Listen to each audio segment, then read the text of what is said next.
Évangile de Jésus-Christ selon saint Jean. C'était après la mort de Jésus, le soir du premier jour de la semaine. Les disciples avaient verrouillé les portes du lieu où ils étaient, car ils avaient peur des Juifs.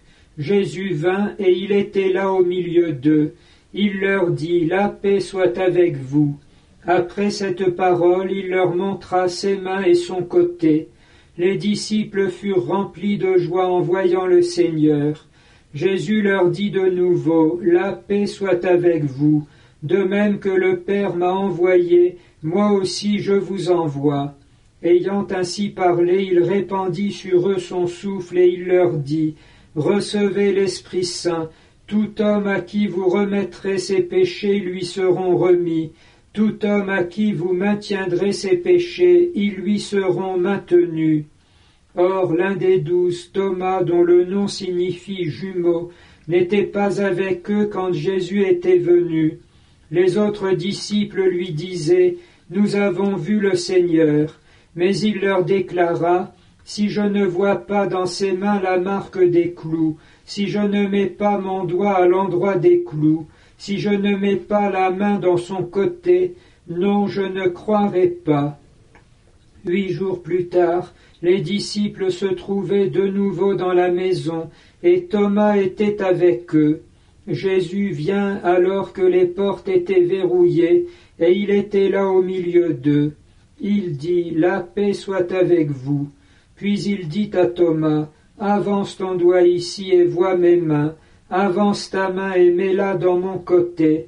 Cesse d'être incrédule, sois croyant. » Thomas lui dit alors, « Mon Seigneur et mon Dieu. » Jésus lui dit, « Parce que tu m'as vu, tu crois.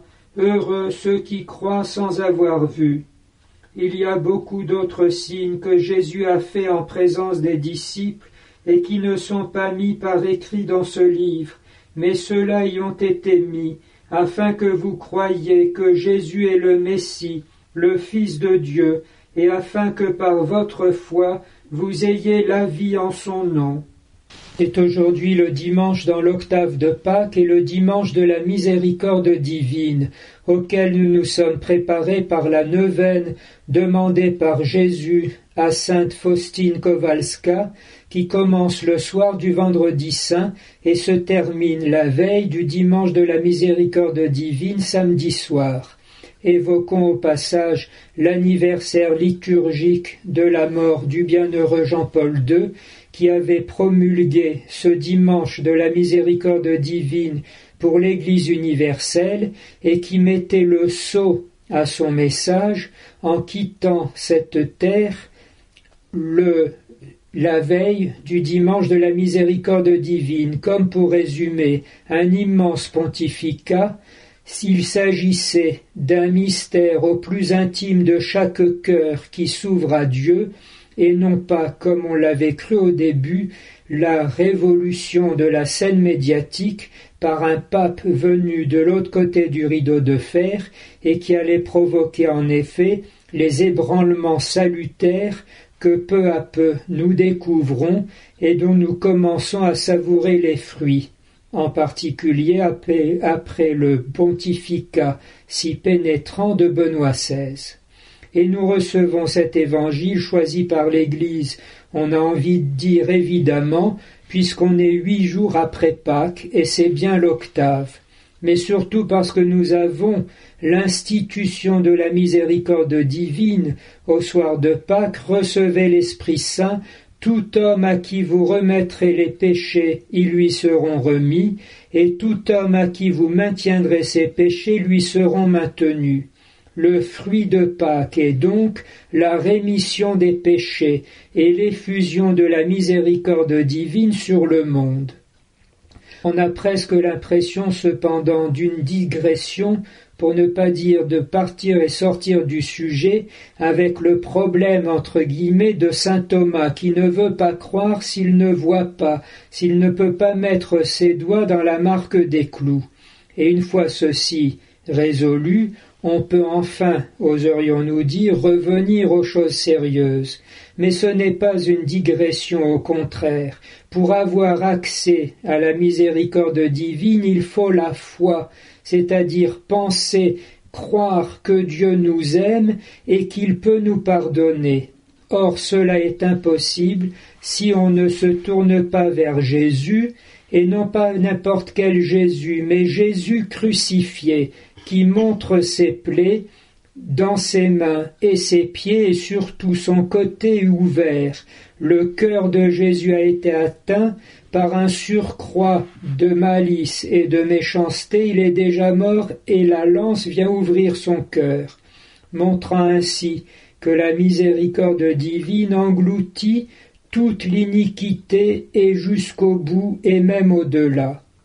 Pour être sauvé par Jésus-Christ, il faut donc avoir la simplicité, le cran de regarder cela, la croix, l'horreur de nos péchés, l'iniquité dans le monde, alors que de nos jours, on fait tout pour masquer le mal, et plus il est partout, et plus il se fait appeler le bien, et le progrès, et la liberté, et l'égalité, et la fraternité, etc., alors qu'il organise et fait tout pour perdre le genre humain, surtout en dissimulant l'image de Jésus-Christ crucifié et en pensant ainsi étouffer la puissance de sa résurrection. Pour bien comprendre ce qu'est la miséricorde divine, le plus simple est de se rappeler notre dernière confession. Comment se passe une confession? Nous venons, un peu maladroitement, dire ce que nous avons réussi à trouver comme péché, ce que nous pouvons avouer et que nous regrettons.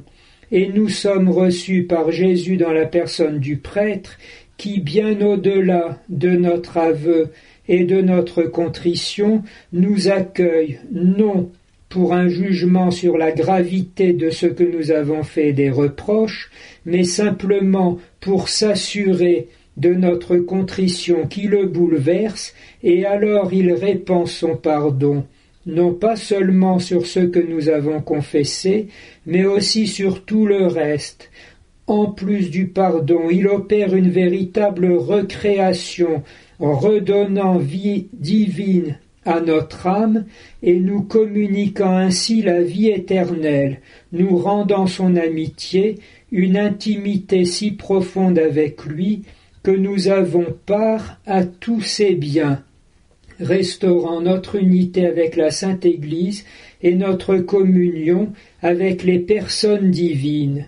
Tout petits que nous sommes et pécheurs, nous recevons ainsi en quelques instants ce qui fera le bonheur de tous les bienheureux pendant l'éternité. La communion avec le Père et le Fils et le Saint-Esprit dans la Sainte Église, une vie éternelle. On comprend alors qu'il n'y a aucune proportion entre les péchés et la miséricorde, et c'est pourquoi nous devons avoir une infinie confiance.